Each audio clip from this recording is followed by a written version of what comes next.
Hi there and welcome to Lorena's Labyrinth. My name's Anna Pirelli. The comments that you see here are my views, beliefs, opinions, and sometimes they are not even my fully formed views, beliefs, and opinions. However, they are my understandings. Please do retain an open mind and reflect on any of the content and your comfort levels. If your views differ, please feel free to leave a comment. Also remember, it is possible to disagree in respectful ways. My way is not necessarily your way and vice versa. You might also find that some of the content on this playlist in regard to spiritual or universal laws, it resonates with you, meaning it feels right to you, while other laws may not feel right or they may not feel comfortable. If this is the case, the information is either not right for you or it is not right for you right now, and it might never be right for you at any given time. It really doesn't matter.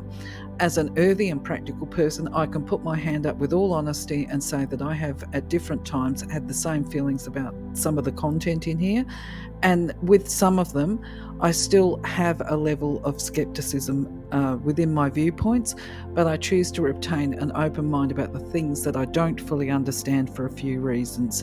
Firstly, because I believe it would be supreme arrogance to think that we all know all of the answers while we have a body.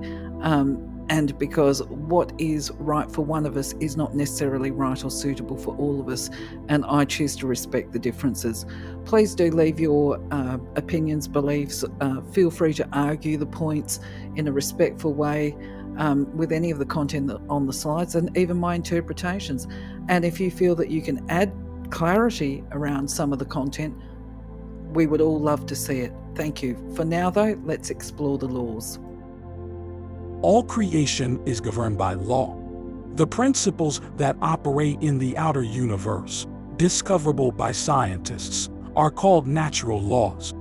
But there are subtler laws that rule the hidden spiritual planes and the inner realm of consciousness. Contained within these laws, or conditions, is the true nature of matter. Knowledge of these laws has an effect upon the mental urges. Mind is the builder. Stay in full mindfulness of the application of universal law as related to self and to others, and know that in love all life is given, in love all things move. In giving one attains, in giving one acquires. In giving, love becomes the fulfillment of desire, guided and directed in the ways that bring the more perfect knowledge of self as related to the universal, all-powerful, all-guiding, all divine influence in life. Love is life. When we go back, merge with the God source, in some infinitesimal but profound way, we expand the mind of God. Our higher self always points the best and most perfect way, and it is ours to listen and choose or reject what we hear. It does not blame, but patiently tries again to show the perfect way, the loving way. All of creation pushes forth. We are ever becoming. Identity ever remains. Universal Law number 44. The law of longevity, also known as the law of inverse proportions. One need not die if the pranic life force is not lost but increased and drawn from the cosmic source, conquering death and fate. The span of life is related to the rate of breathing. If the span of life is 120 years and the normal person breathes 21,600 times per day, that is 15 respirations per minute. If the rate of breathing is 18 per minute, however, the span of life will be about 96 years. If it is 1 per minute, the lifespan will increase to 1,800 years. If the rate of breathing is reduced to 0, the lifespan becomes infinity. The secret of longevity lies in the technique of diverting the breathing to the subtle channels and centers. Right, well, that was a bit of a gobful, wasn't it? I'm sitting here, I've seen it before, but I'm looking at it again going like, oh my goodness me, really, Lordy. Right, okay, so this initiates a couple of responses from me. In the first instance, how could anybody be this specific with the information and content with any form of confidence, right? Even if they're channeling the information. And so this is one of these times when I think energy and life, well, it's always going through change. There is a state of change. So I'm not convinced that we can rely on the content here with any form of accuracy, okay? I do understand, though, I must say, that within the Buddhist traditions, there is a belief and perception that we're all born with a specific number of breaths attached to our lifespan. So I get that.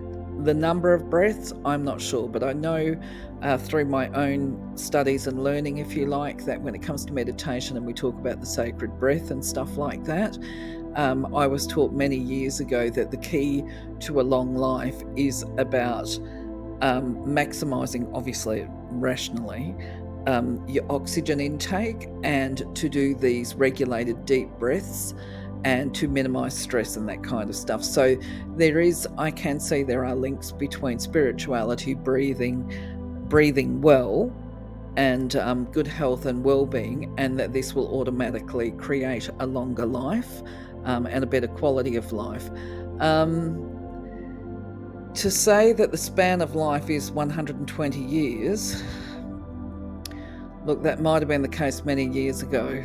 Just so you know, I actually am well aware, although it sounds surprising in this day and age, that historically people have been able to live to the age of 120 without an issue.